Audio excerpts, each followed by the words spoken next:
Hello everyone, my name is Vipin Abram and in today's video we are going to solve CBSE's latest sample question paper of term 1. So for all those people who are new to the channel, please subscribe the channel and do like, share the content. So in today's video we'll be solving class 12th physics latest sample question paper that has been released by CBSE, and in today's video we'll be dealing with section A of your paper. So basically we all know that CBSE has recently released its sample question paper. So in today's video we will be solving that, right? Okay, so without wasting any more time, let's get started. Okay, so this is CBSE's paper. So basically you will be given 90 minutes, that is 1.5 hours you will be given to complete this paper, and the maximum marks is 35. That is, you will be awarded 35 marks if if you get all of your answer correct, right? So this paper contains 3 sections. So you have section A, section B and section C.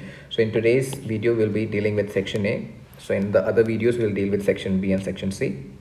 So section A has 25 questions, out of which you're supposed to attempt only 20 questions. Very similarly, section B has 24 questions, out of which you're supposed to attempt 20 questions. And section C has 6 questions, out of which you're supposed to attempt only 5 questions. So all the questions carry equal mark. That is, from your first section you have 20 questions, from your second section you have 20, and from your last section, that is section C, you have 5 questions. That is, overall you are supposed to answer 45 questions, right? So for 45 questions you will be awarded 35 marks. That means for one question, approximately, we can do the unitary method, approximately you will be awarded 0.77 mark, right?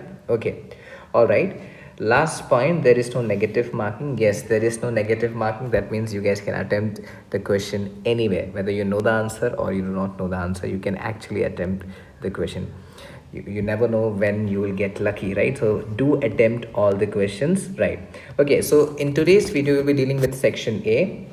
So it's written, this section consists of 25 multiple choice question with overall choice to attempt any 20 questions, right? In case more than desirable number of questions are attempted, only first 20 will be considered for evaluation. That means let's say by mistake you have attempted 21 questions, then obviously first 20 will be considered for evaluation, and the last question that you have attempted will be discarded. All right, so let's get started with our first question. The first question says, which of the following is not the property of equipotential surface?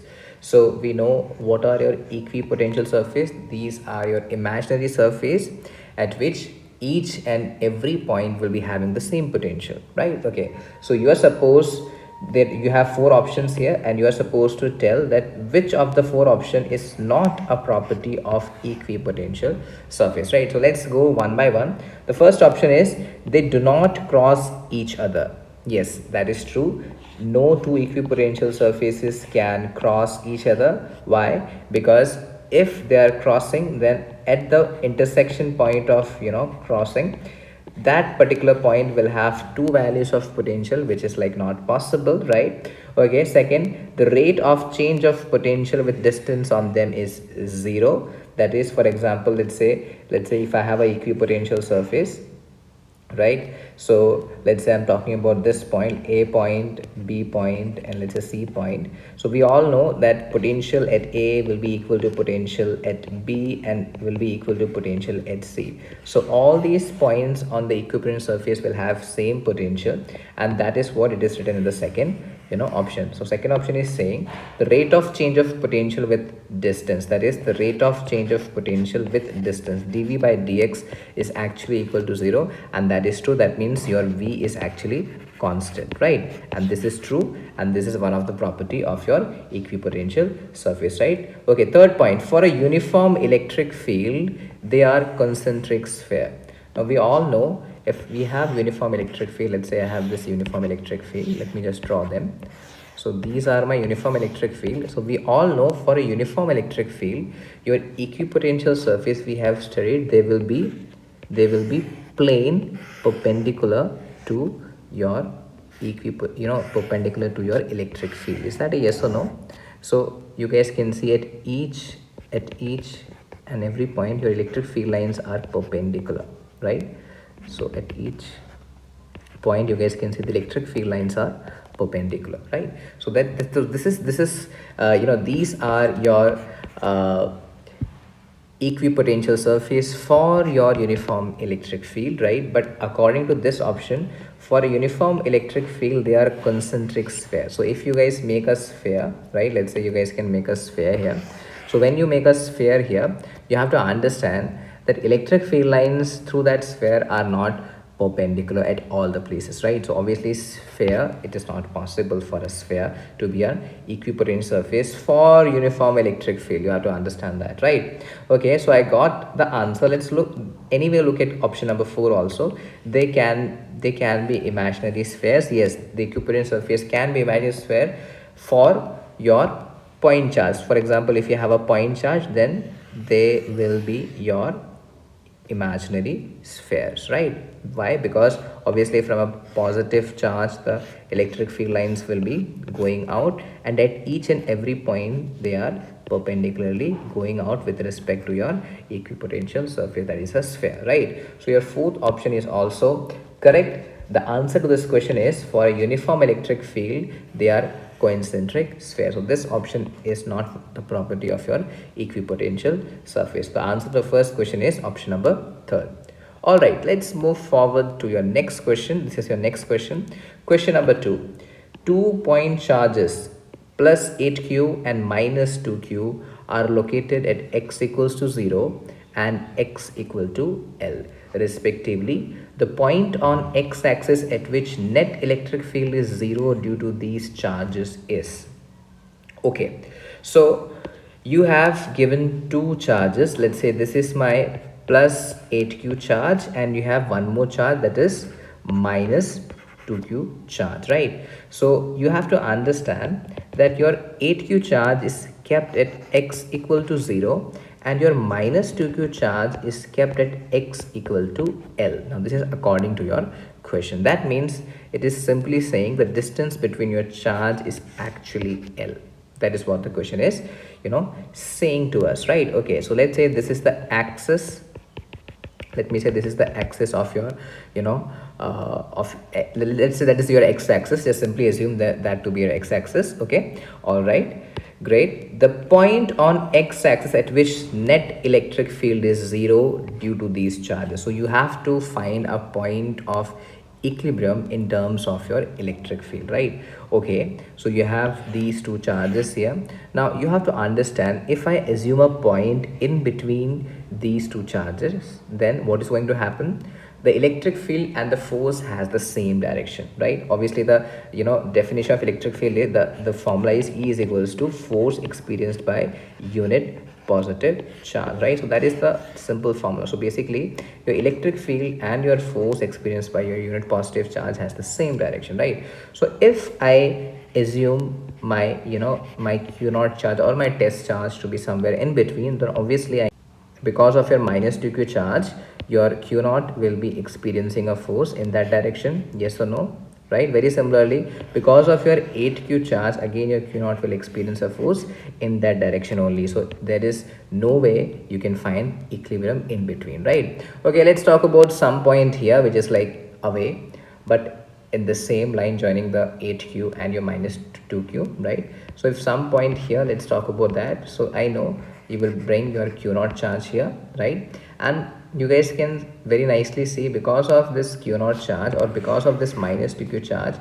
it will experience a force in this direction.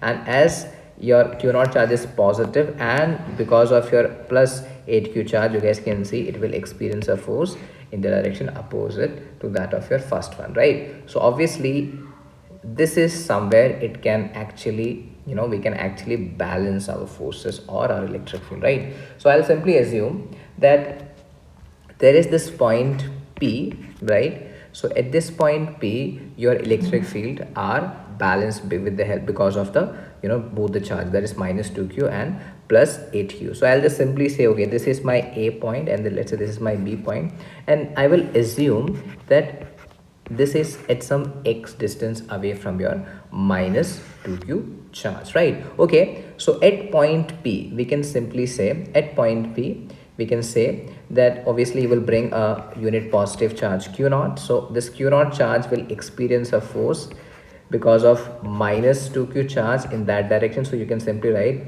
E electric field at P because of B, and very similarly because of your plus 8q charge, it will experience a force in the direction, in the provided direction. So this will be electric field at P because of A. Is that a yes or no? Now we have assumed that at point P, the electric field, the magnitude of both the electric field is equal, right? So I can simply write it here, EPB will be equal to EPA. Now we're talking about strictly about magnitude here, right? Okay, great. Now all we have to do is put the values. Now we all know how to find out the value of electric field. So let's talk about EPB, right? That is electric field at P because of B, right? So that is very simply, you have to understand the distance between them is actually x, right? And the charge is minus 2q, right? So I can simply write it here. Yes, k 2q, we are not bothered about the sign because sign actually tells you the direction, right? So we are not bothered about the sign, divided by distance between them square, that is your x square, right? And that is very much equal to, now we are talking about here this P, that is electric field because of P, electric field at P because of plus 8q charge, right? And that is coming out to be in that direction, right? So you have to understand the distance between these two charges is actually L plus X. I hope you guys can see that, right? Okay, so you can simply write, I can write K times of 8q divided by X plus L whole square. Is that a yes or no? Is that a yes or no? I hope that is understandable, right? Okay, now let's solve it further. You guys can simply see your k will cancel out, your q will be cancelled out, and you will be left with, yes, this is q upon x square, and that is equals to 8 upon x plus L whole square, right? Take square root. So here you have to understand, it is not q, it is actually 2, right? Okay, so take square root on both sides. Taking square root on both sides. So we take square root on both sides. So when we take the square root on both sides, we'll get, yes, we'll get root 2 upon x is equals to, this will be 2 root 2 upon x plus L. Is that a yes or no? You will be getting two, roots, but we will be focusing on the positive roots here, right? So I will omit the negative root from here. So we will get, yes, so you can simply actually cancel the roots from here, and we will get x plus L is actually equals to 2 times of x, right? Okay, great. And we will also get L is equals to 2x minus x, or we can say x is actually equal to L, right? So I got the value that x is actually equals to L. That means from your minus 2q charge, this distance is actually L, right? And let's see if it is there in our options. Yes, it is there in our option, that is option number 4, that is L, right? So L distance away from your minus 2q charge, we will get the point of equilibrium with respect to your electric field, right? Okay, I hope that is understandable. Let's move to the next question then. Okay, question number 3.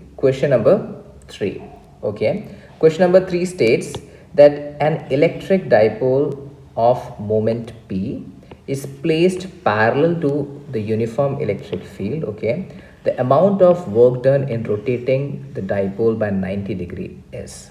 Okay, so let me just very quickly draw the diagram here. So basically you have uniform electric field. So let me just draw the uniform electric field. This is my uniform electric field, right? And you have another uniform electric field, right? And inside that uniform electric field, according to the question, inside that electric, uniform electric field, let me just say this uniform electric field E and A. And according to the question, an electric dipole. So electric dipole of moment P is placed parallel to the uniform electric field. So basically you have a minus Q charge and a plus Q charge, right? And they are separated by a distance of, let's say, 2Q. So you have a dipole moment in that direction, right, which is like parallel to your electric field. This is your case number first, this is your case number one. And from this case to this case, second case is the amount of work done in rotating the dipole by 90 degrees. So basically what you did, you have rotated your dipole to something like this, right? Something like this. So you have minus Q charge, you have plus Q charge. They have been separated by a distance of 2Q, right? The angle between your electric field and your dipole moment is actually 90 degrees this time, right? So the question is asking that how much work done I have to do so that I can get this, right? So we first thing that we have to understand here is that the work done that we are actually doing will be stored as the potential energy inside the system, or the change in the potential energy inside the system, right? So we know, so what is the potential energy for bringing my, for bringing the dipole inside your uniform electric field, and it can be in the parallel direction. So first we have to talk about that, that is, let me call it the initial potential energy. And we all know potential energy formula, we know minus PE sine of theta, where theta is the angle between, yes, theta is the angle between your dipole moment and electric field, right?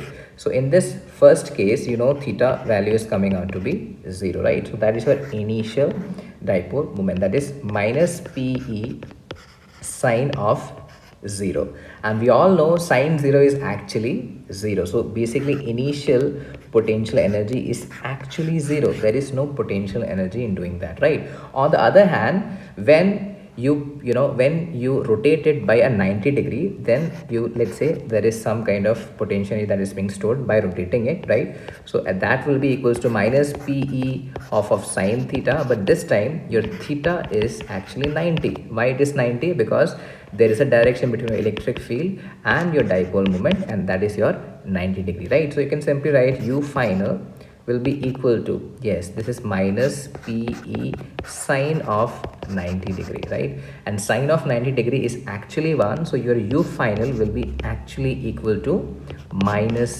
PE. Is that a yes or no? So I got the value of initial, I got the value of final potential energy. So the work done will be simply equal to, so the work done will be simply equals to, yes, it will be simply equals to change in your potential energy, or I can simply write work done will be equal to U initial, that is the initial potential energy, right, minus your U final, that is your final potential energy. So work done that is being, that is been done by your forces will be equal to, so initially you had 0 minus of PE. Is that a yes or no? So the work done will be equal to PE, that is dipole moment multiplied by the electric field. So let's see, is it there in the question? Yes, it is there in our options. So I'll just simply, option number 2 is our answer. I hope that is understandable. Yes. Okay, let's move forward to our next questions. All right, so this is question number 5. 2-point charges placed in a medium of dielectric constant 5, okay, good, are at a distance r between them, great, experiences an electrostatic force of F, okay. The electrostatic force between them in vacuum at the same distance r will be, okay. So I'll just simply draw the diagrams here, right? So diagram according to the question, you have two charges. Let's say, let me just say you have Q1 charge and you have some Q2 charge, and there is a medium in between, right? There is a medium in between these two charges, and the medium has a dielectric constant of 5, good. And it is also stated that with the medium they experiences electrostatic force F, right? Okay, great. Now the question says, okay, the distance between them is also r, that is also written, the distance between them is also r, right? The question says the electrostatic force between them in vacuum at the same distance r will be. So basically what happened, the next part of the question, the vacuum has been, so the medium has been removed, right? Everything remains same, the medium has been removed, right? The distance between them is actually r. So you are supposed to find out what will be this new force, right? We know very nice that your dielectric constant is given as k equals to force experienced by two charges in any particular vacuum space, right, divided by force experienced by, same, charges when they are placed inside the medium, right? Now you have to understand, I know the value of k here, that is 5. I do not know what is the force experienced by those particle in vacuum, but I know how much force that experience in that medium, right? So that is given in the question to be F, right? So I can simply say from here, force experienced by the same charges in vacuum, and vacuum will be equal to 5 times of F. Yes or no? 5 times of F. So let's see if it is there in the question. Yes, it is there in our question. In one of the options it is there, that is plus 5F. I hope that is understandable. Okay, let's move to question number 6 here. Question number 6. All the charges, okay, before that let's read the question first, right? Okay, which statement is true for Gauss law? So you have, the Gauss law, right? So you have 4 statements here, so you are supposed to find out which statement is true. So first statement is all the charges, whether inside or outside the Gaussian surface, contribute to the electric flux. We all know that this is absolutely wrong. Only the charges those are inside the Gaussian surface contribute to the electric flux, right? So this option is wrong. Let's talk about second one. Electric flux depends upon the geometry of the Gaussian surface. Again, wrong. It does not depend upon the geometry, right? So for example, if you have a positive Q charge, whether you make a sphere or whether you make a, rectangle or a cube, right? So the number of the flux that is going out will be simply, q upon epsilon naught, right? So you have to understand, it does not depend upon the, geometry of your Gaussian surface. Flux depends upon how much charge has been enclosed inside, right? Okay, so this statement is again wrong. Third one, Gauss theorem can be applied to non-uniform electric field. No, this is again wrong. You have to understand, the electric field must remain constant. This is one of the, conditions for applying Gauss law, right? So we have studied this, that Gauss theorem cannot be applied to non-uniform electric fields, right? Your electric field should be constant. So this is again a wrong option. Then obviously the last option remains, so obviously the answer will be the last option. So although, okay, let's still, look at this option. The electric field over the Gaussian surface remains continuous and uniform at every point, and that is true. It remains uniform and continuous at every point. So the answer to this question is option number 4. Okay, I hope that is understandable. Let's move to our next question. Next question states, question number 7. A capacitor plates are charged by a battery with V volt. Okay, after charging, battery is disconnected and a dielectric slab with dielectric constant K is inserted between the plates. Okay, the potential across the plate of the capacitor will become, okay, let's try to, do this one by one. A capacitor plates are charged by battery. Okay, so you have a capacitor, right, and it is connected with a battery. Okay, great. And it has, let's say, some capacitance C. So it has been charged, let's say some Q charge, it has been charged to Q, and because of this charge, let's say its potential is some V, right? Okay, great. Now the question is saying that after charging, battery is disconnected. So after charging, battery is being disconnected. So this is the next step, the battery has been removed. So the capacitance is C, right? Charge is still, charged with the capacitor, that is the charge stored inside a capacitor is again, is again plus Q, right? Okay, so at this time also a V is there across the, across this capacitor, right? In the next step, a dielectric slab with dielectric constant K is inserted between its plates, right? So in the next step, what happened? The battery is not there, but what happened? You have a dielectric medium of dielectric constant K has been inserted between the plates, right? So again, still with your charge conservation, charge will still remain same, Q, right? Q will be the charge, that will again still remain the same, right? But this time, as the electric material has been inserted, this time the capacitance of this will be changed, and it will be changed by C times of K times of C. Is that a yes or no? Okay, great. Again, the value of potential will also be changed. Let me say this is some V dash, right?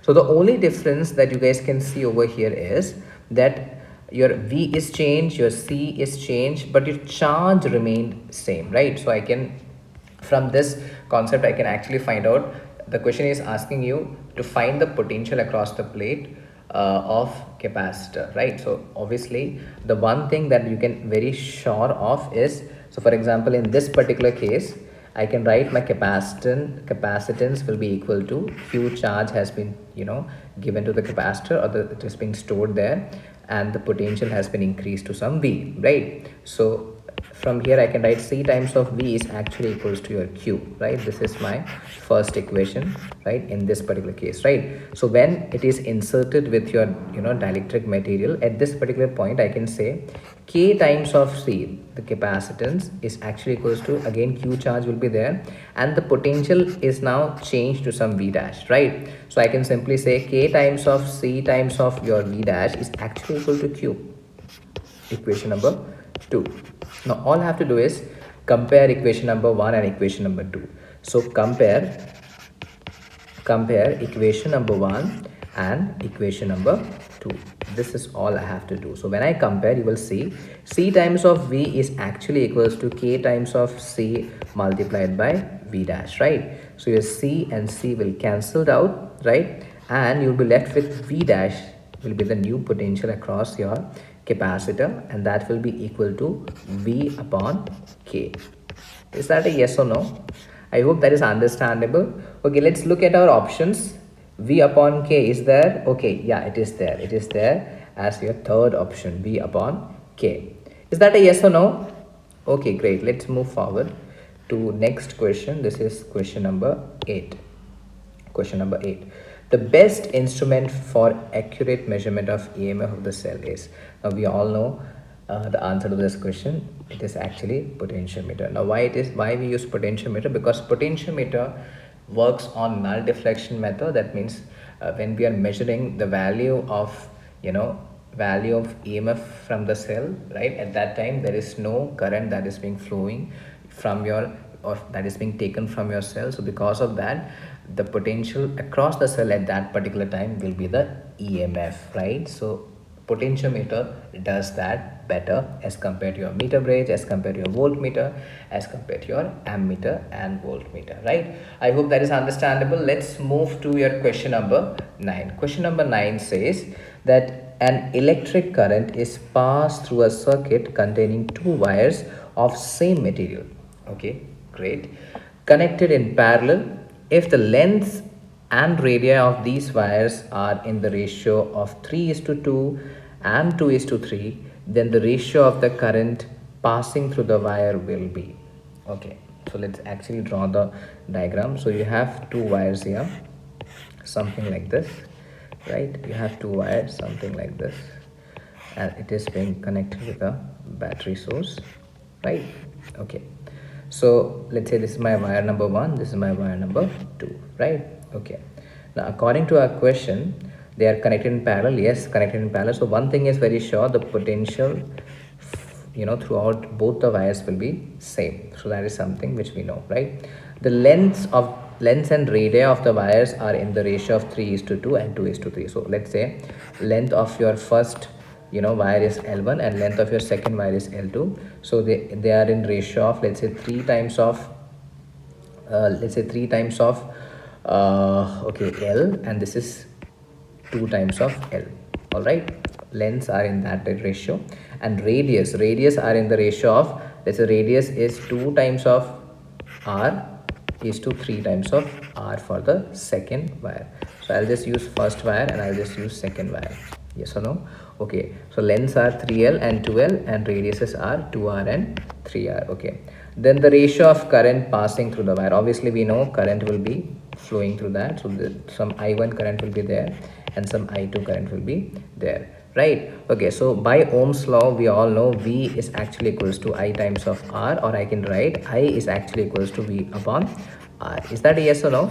Right? So here I1 current will be flowing, here I2 current will be flowing. Is that a yes or no? Okay, so I can simply write it here. For I1 I can write V times of R1 and here V times of R2, right? Is that a yes or no? I'll solve it further here. V will again remain constant and you can write your R1 as rho times of length. Now length we all know it is actually 3L, right? Okay, divided by area. Now area is pi R square. Now you have to understand your R is actually 2R, right? So this is 2R whole square, right? So you just solve it further. V upon rho, this is 3L upon 4, 4 times of pi R square. Is that a yes or no? Right. Very similarly, let's talk about your second one. Second one will be equals to V upon rho times of length is your 2L, right? And pi times of area. Area is your 3, right? So this is 3R square, right? This is 3R square. Or you can simply write it here, V upon rho 2L upon 9 pi R square. Is that a yes or no? Right? I hope that is understandable. So the I1 upon I2 has a ratio of V upon 1 into 4 pi R square upon rho times of 3L, right? Divided by, yes, V times of 1 into this is 9 pi R square divided by rho times of 2L. Is that a yes or no? So this can be further written as V multiplied by 4 pi R square divided by rho into 3L, right? Multiplied by, yes, rho into 2L divided by V into 9 pi R square. Is that a yes or no? Right. Now let's see what all things we can cancel. V will be cancelled out, rho will be cancelled out, your L will be cancelled out, right? Pi R square will be cancelled with the pi R square and we'll be left with 4 multiplied by 2 divided by 3 multiplied by 9, or we can say it is 8 upon 27, or it is 8 is to 27. Let's see if it is there in our option. Yes, it is there in our option. That is 8 is to 27. I hope that is understandable. Let's move to the next question. So let's look at question number 10. By increasing the temperature, the specific resistance of a conductor and a semiconductor. So what will happen to that? We have to find out. Now, we all know that, for example, if we have fixed the length and the area of cross section for a conductor and a semiconductor, let's say I have a conductor and let's say I have a semiconductor. So this is the first one is my conductor, second one is my semiconductor, right? So length and area of cross section has been fixed, right? So we all know for conductor, that is for conductor, we all know for conductor, if you increase the temperature, the resistance also increases, and we all know resistance is actually equal to rho times of L upon A. Is that a yes or no? So L and A has been taken to be a constant, right? So if your resistance is increasing, very nicely your resistivity will also increase, right? So for conductor, if you increase the temperature, resistivity should also increase. On the other hand, if I talk about semiconductor, so for semiconductor, we know that if you increase the temperature for semiconductor, the resistance actually decreases, right? Resistance actually decreases, and we all know resistance is actually equals to rho times of L upon A, and we have taken L upon A to be a constant. So if your resistance is decreasing, that means your rho will also be decreasing, right? So you guys can understand. Let's look at our options. First option is increasing for both, which is clearly wrong. Decreasing for both, which is again clearly wrong. Increases for conductor and decreases for semiconductor. Yes, this is our answer. Just for confirmation, we can look at option number 4 also. Decreases for conductor and increases for semiconductor. Okay, this option is wrong, right? Okay, I hope that is understandable.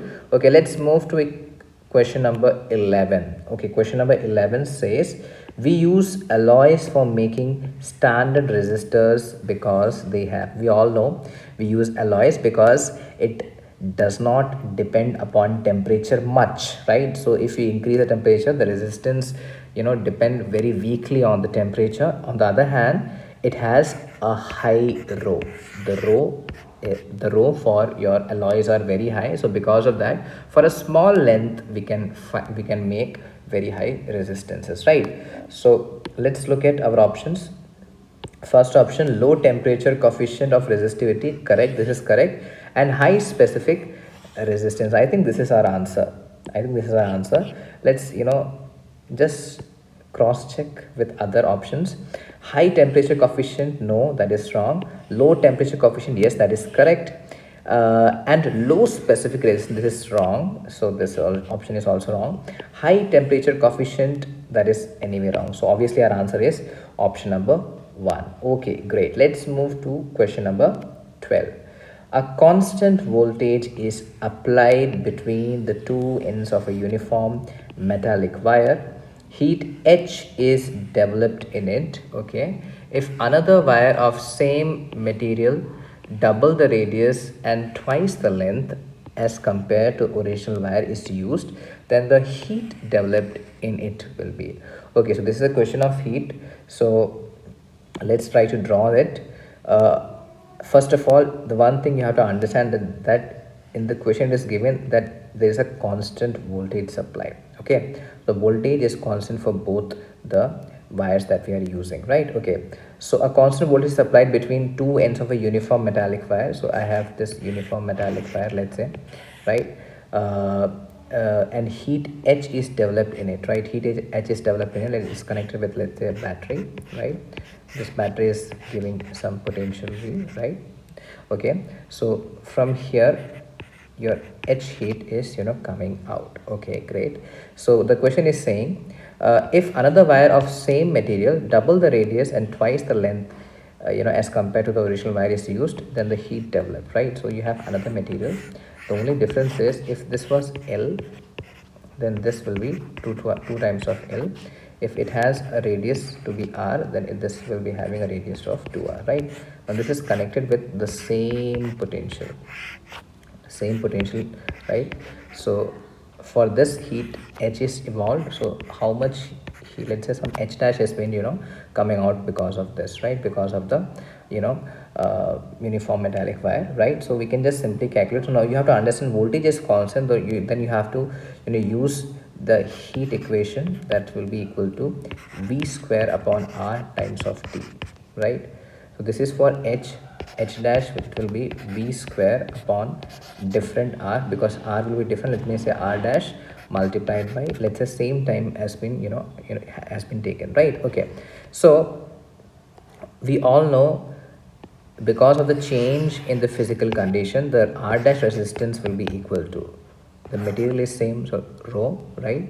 Length is 2 times of L, and the area will be pi times of R square, or this is pi times of 2R square. So the R dash will be equal to 2 times of rho L upon, and this will be 4 pi R square. This is 2.5. So basically your R dash will be equal to 1 upon half times of rho times of L upon pi R square, right? So you can simply write your R dash is actually equals to half times of your R, right? It is actually half times of your R. I hope you guys can understand. So all you have to do is put this value here. So H dash will be equal to V square upon, here it will be half times of R multiplied by T. So this is the value of H dash, right? In the question you are asked that what is the heat developed, right? So what is the heat developed is something that is being asked to you, right? So I can write it here. H dash is actually equals to 2 times of V upon R times of T. So this V square upon R upon T is actually normal heat that is being developed in your first wire. So this is H dash is actually equal to 2 times of H. So twice the heat has been evolved, right? So let's see if it is there in option. Yes, it is there, 2 times of H. I hope that is understandable. Yes, okay. If that is true, let's move forward to our next question. Next question. Okay. Question number 13. If the potential difference V applied across a conductor is increased to 2V, okay, with its temperature kept constant, the drift velocity of the free electrons in the conductor will. Okay, so basically this is a question of drift velocity, right? So we all know drift velocity formula is Vd is actually equals to E times of tau upon m times of electric field, right? So in the question, the V has been increased to 2V, right? So that is, for example, if I draw, so this is your conductor. This conductor has some L length, right? Some area of cross section A. It is connected with battery source, then only the drift velocity can be achieved, right? Yes or no?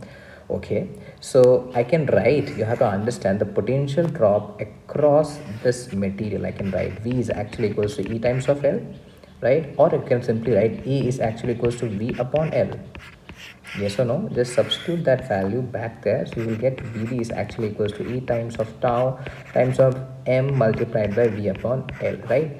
So you will notice that your drift velocity is directly proportional to the potential difference that has been applied between your plates, right? So in the question, you guys can see the potential has been doubled. That is, from V it has been doubled to 2 times of V. That means your drift velocity will also get doubled. So you will get 2 times of Vd. Is that a yes or no?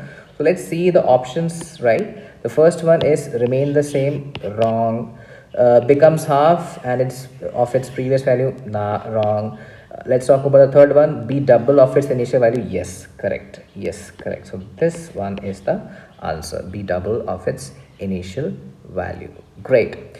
Okay, let's look at our next question. This is question number 14, the equivalent resistance between A and B. Okay, so I hope you guys can see that. I cannot see. Okay, let me just draw it. This is my A point, B point. This is 3 ohm resistor here. This is 8 ohm resistor here. This is 6 ohm resistor here. And this is 30 ohm resistor here. Right? Okay. So first thing, we have to redraw this, right? So you have to understand that this point is actually also A and this point is also A, because there is no resistance in between, right? So I can violate that. So this point is also B, and let's say this midpoint is some C. So I have named all the junctions, right? So I'll just redraw this, right? Okay, so I have this B, then in between I have C, then I have A. Very good. So you have to understand, from your B to C there is one resistor of 8 ohm, right? From B to C you have one resistor of 8 ohm, right? So I'll just draw that. So from B to C I have one resistor of 8 ohm. Very good. Now let's move forward. From C to A I have one resistor of 6 ohm. From C to A I have one resistor of 6 ohm, right? Okay, so I'll just draw that, one resistor of 6 ohm. Very good. Okay, now you have to understand that from C to A I have one more resistor of 3 ohm. From C to A I have one more resistor of 3 ohm. Can you guys understand that? Okay, so this time they will be parallel, right? So I have one more resistor of how much ohm? 3 ohm. Very good. Now you have to understand, from B to A, right? From B to A, when I go like this, I have one more resistor here of 30 ohm. Yes or no? From B to A I have one more resistor of 30 ohm, right? So from B to A I have one more resistor of 30 ohm. I hope you guys can understand that, right? 30 ohm, right? Now the question is asking, what is the potential, the equivalent resistance between your B and A point, right? So you have to understand these two are in parallel. So I'll just very simply, first of all, I'll just do the equivalent for these two resistors, right? So I can write 1 upon R equivalent will be equal to, yes, 1 upon 6 plus 1 upon 3, and this will be equal to, take 6 LCM, This is 1 plus 2, and this is 3 upon 6. 3 1 is 3, 3 2 just 6. So 1 upon R equivalent will be equals to 1 upon 2, or it will be equals to 2 ohm. So the equivalent resistance is actually 2 ohm, right? So let me just very quickly erase this, and let me very quickly make a single resistor of 2 ohm instead of the two parallel resistor, right? Now very quickly you guys can see this 8 ohm and 2 ohm, they are in series. So 8 plus 2, it will be simply 10 ohm, right? So this, the combination will be 10 ohms. So I'll just quickly remove that also, and I'll make one big 10 ohm resistor. Right now you have to understand that your 10 ohm resistor and your 30 ohm resistor, they are in parallel to each other, right? So all you have to do is find the equivalent R equivalent, big R equivalent, right? And that will be equal to 1 upon R equivalent is actually equals to 1 upon 10 plus 1 upon 30, right? So take the LCM. Let's say 30 is my LCM. This is 3, this is plus 1, and you will get 4 upon 30, and this is 2 2 is 4, this is 15, or you will get 15 by 2 as your R equivalent, right? Because this was your 1 upon R equivalent, right? So 15 by 2, or you can actually say this is 7.5 ohm as your R equivalent, right? Is that yes or no? Let's look at our options. Yes, 7.5 ohm is there in our option. I hope that is understandable. Yes. Okay, if that is understandable, let's move to our next question. Okay, question number 15. Question number 15, the SI unit of magnetic field intensity is, okay, this is a very simple question. I don't know why they are asking these simple questions, right?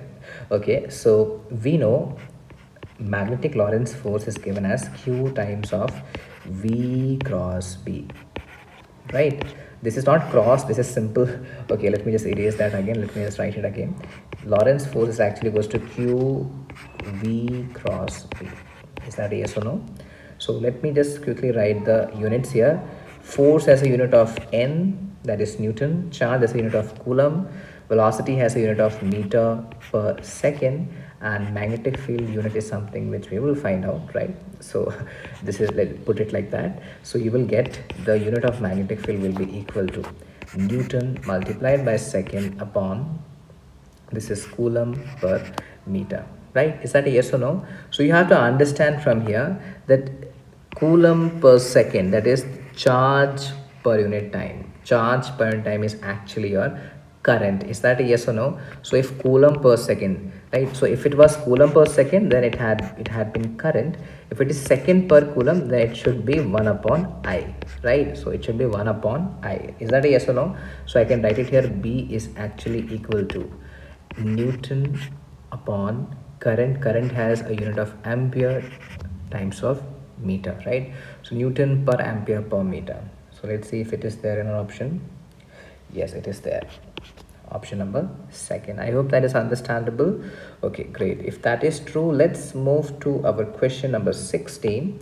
Question number 16 is saying the coil of a moving coil galvanometer is wound over a metal frame in order to. Okay, so I'm sure you all of you would be knowing. So your insides of a galvanometer, basically you will be having two magnets. One will be north pole, other one will be south pole, right? And there will be a metal frame, something like this. There will be a metal frame, something like this, right? Just going down, right? So on this metal frame, your wire is winded, right? Your wire is winded on this metal frame, right? Now the question is why it is winded. So you have to understand that electric field lines are radial here, right? Electric field lines are radial here, and as the electric field lines are radial, right? So because of that, and obviously we have current carrying loop there, and so obviously in the presence of electric field they will experience a torque, and because of that torque, what is going to happen? It is going to rotate. It is going to rotate, right? So when it is rotated, so this frame, the metal frame, it is there. So this, through that metal frame, the flux will be changing, right? The flux will be changing. So because of the changing flux, there will be eddy current, right? There will be formation of eddy currents. Now, what is the main function of eddy current?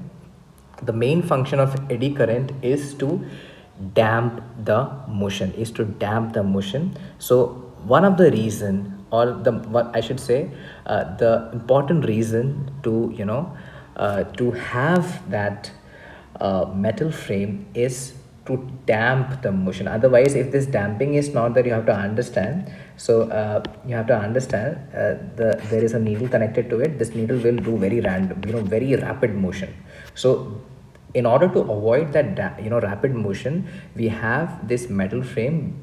In that metal frame, because of the change of magnetic flux that is coming from your magnets, so because of that, magnetic flux has been changed to that metal frame, and eddy current formation is there, and because of that, damping of the motion happens, right? And because of that, you can actually have your needle, your needle will give you a stable kind of value, right? So the answer is to provide electromagnetic dampening, right, for this particular question. I hope that is understandable, right? Okay, let's move to next question, question number 17. Question number 17 says two wires of same length are shaped into square of radius, okay, square of side A, and a circle of radius R. If they carry same current, the ratio of their magnetic moment is, okay. So basically, in the question, we have same length wire and it is being shaped into a circle, right? Also into a square, shaped into a circle and a square, right? The circle has a radius R, right? And the square has a side A, right? Okay. Now, if they carry same current, the ratio of their magnetic moment is, right? So they carry same current. Let's say I current is being carried. Okay. So we all know magnetic moment is actually given as NIA, where N is number of turns, right? Number of turns, I is the current, right? A is your area of cross section. Area of cross section, or simply area, just write the area, not the area of cross section. Okay, so A is your area. All right, so let's talk about your circle first, right? So before we talk about that, let's have a common ground on both the thing. So the common information that is given, that they have same length, right? Same length means the circumference of circle, or I can say 2 pi r, will be equal to the perimeter of your square, or I can say 4 times of A. Is that a yes or no? So you can understand 2, this is 2, or you can simply say your A is actually equals to pi r by 2. So this equation I already know, right, from the information that is given in the question, right? Now let's try to find out magnetic moment for your circle, right? So number of turns will always be 1, so I will not consider that. I'll just simply take it 1. I is the current, and area. So for circle, the area is pi r square, right? And for square, the current is same, area is a square, right? Okay, great. So if they carry same current, the ratio of their magnetic moments, right? So ratio of their magnetic moment is something which I have to find out. So we have to find out magnetic moment of square upon magnetic moment of your circle. So square, it is I into a square. Now a is written as pi r upon 2, right? Pi r upon 2, yes. So this is pi r upon 2 whole square divided by, for circle it is I into pi r square, right? So let's try to do that. I and I will be cancelled out. We're left with pi square r square upon 4 upon pi r square upon 1, right? So ms upon mc will be equals to pi square r square upon 4 multiplied by 1 upon pi r square, right? So you guys can see your r square and r square will be cancelled out, right? Your pi and pi will be cancelled out, and this will be equal to pi upon 4, or simply say pi is to 4 as our answer.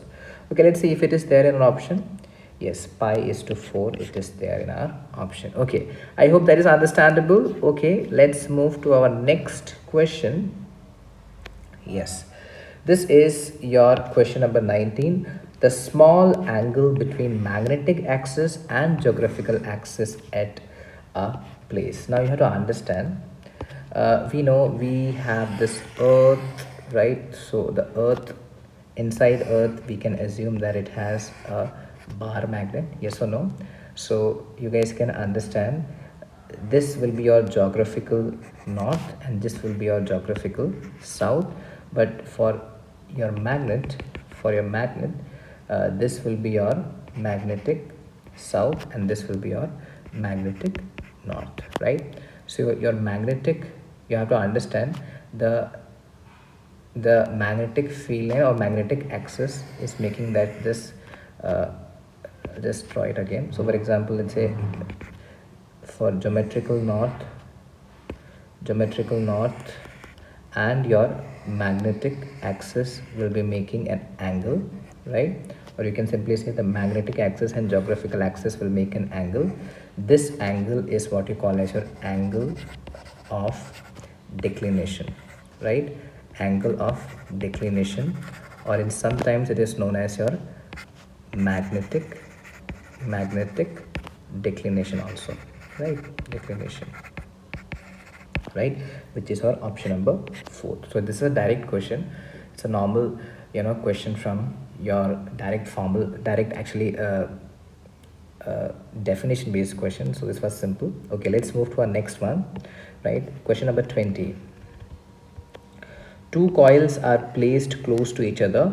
The mutual inductance of the pair of the coils depend upon, right? So basically you have two coils. So you have two coils.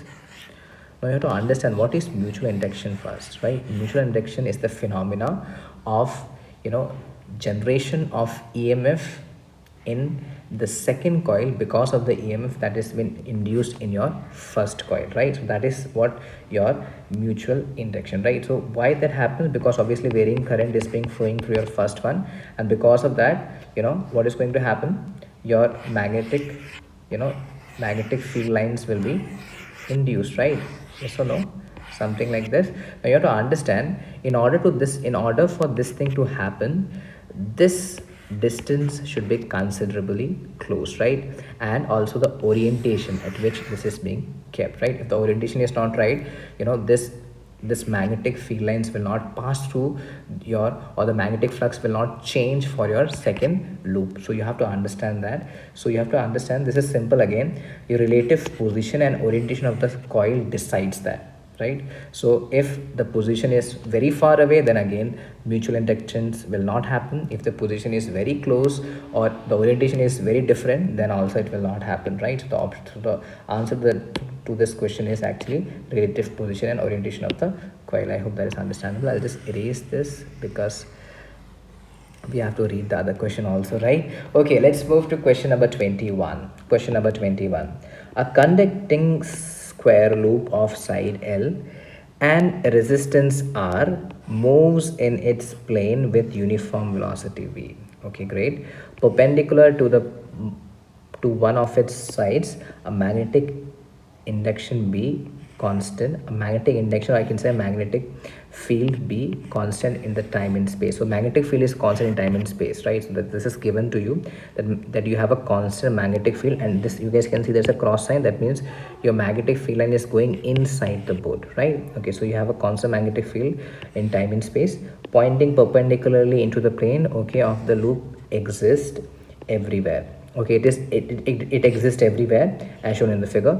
The current induced in the loop is, so you have to understand, current will only induce, right? So we all know the value of current will be equals to EMF induced upon the resistance. So you have to understand, current will only induce if there is an EMF, first, right? So as it is moving out, everywhere the magnetic field is constant, or the magnetic flux is constant. So magnetic flux is not changing at all as it is moving. As you guys can see in the question, it is written that magnetic induction or magnetic field is constant in time and space and pointing perpendicular into the plane of the loop, exists everywhere. So it exists everywhere and it's constant also. So basically a magnetic flux is not changing through this rectangular loop. So if it is not changing, there will be no induction.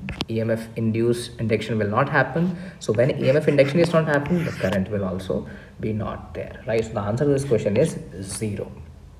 I hope that is understandable. Yes. Okay, let's move to question number 22.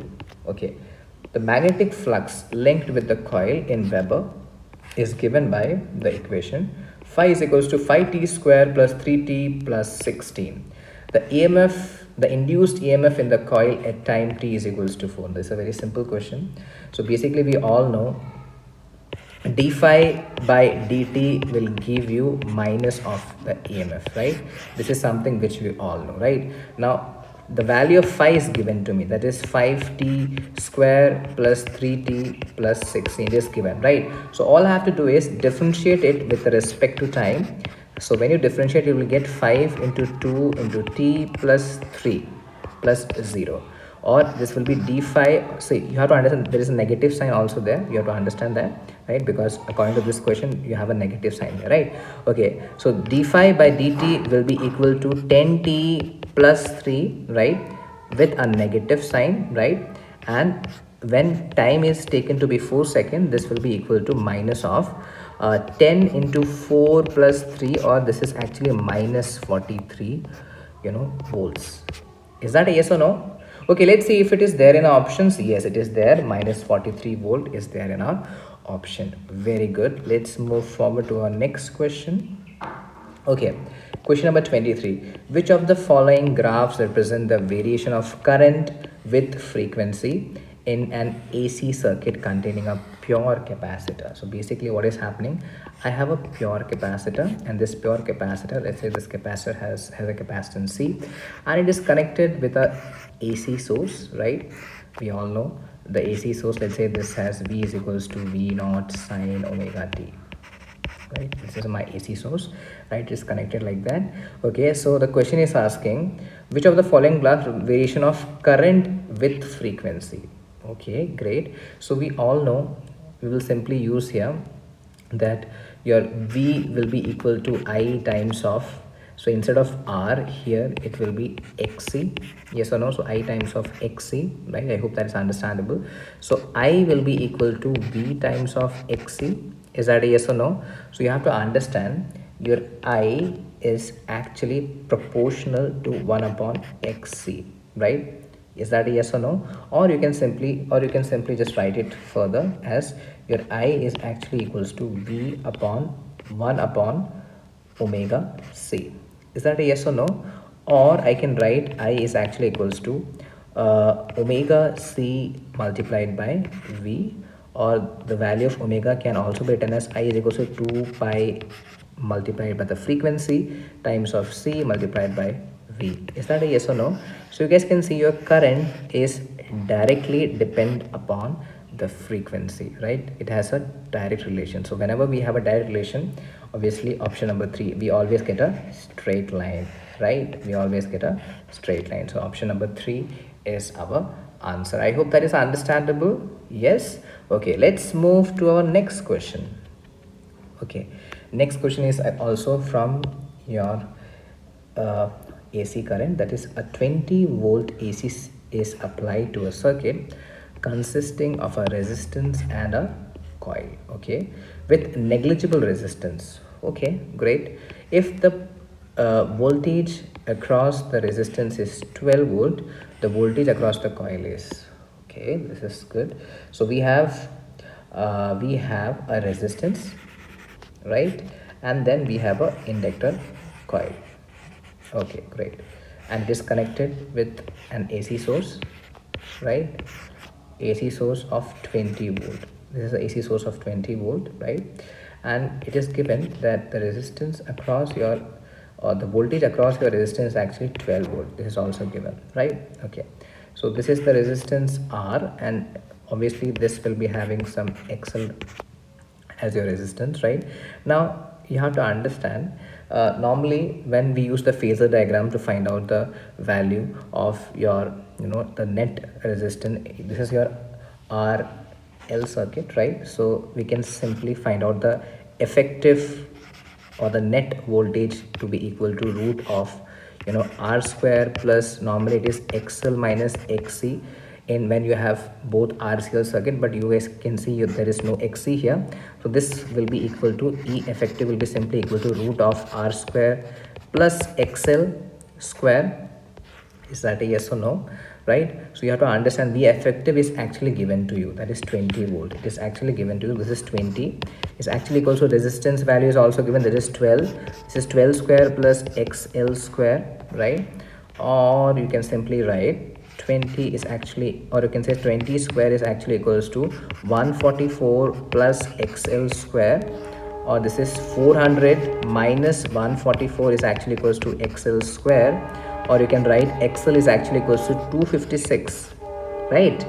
Or XL square is actually 256, or XL is actually equals to, yes, 16 volt, right? 16 volt is the, potential across your, or the voltage across your inductor. So first option is our answer. I hope that is understandable, right?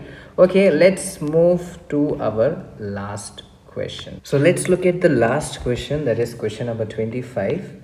The question says the instantaneous values of EMF and the current in a series AC circuit are E is equals to E naught sine omega t and I is equals to I naught sine omega t plus pi by 3 respectively. Then it is first option, necessarily a RL circuit, necessarily a RC circuit, necessarily a LCR circuit, and can be RC or LCR circuit. So you guys have to see here, your EMF or the voltage is E naught sine omega t and your current is I naught sine omega t plus pi by 3. So basically your current is actually ahead in phase by the factor of pi by 3. You have to understand that, right? So current is leading voltage according to the question that is given to us, right? Okay, so if we talk about the first option is necessarily a RL circuit. So we know that in an RL circuit,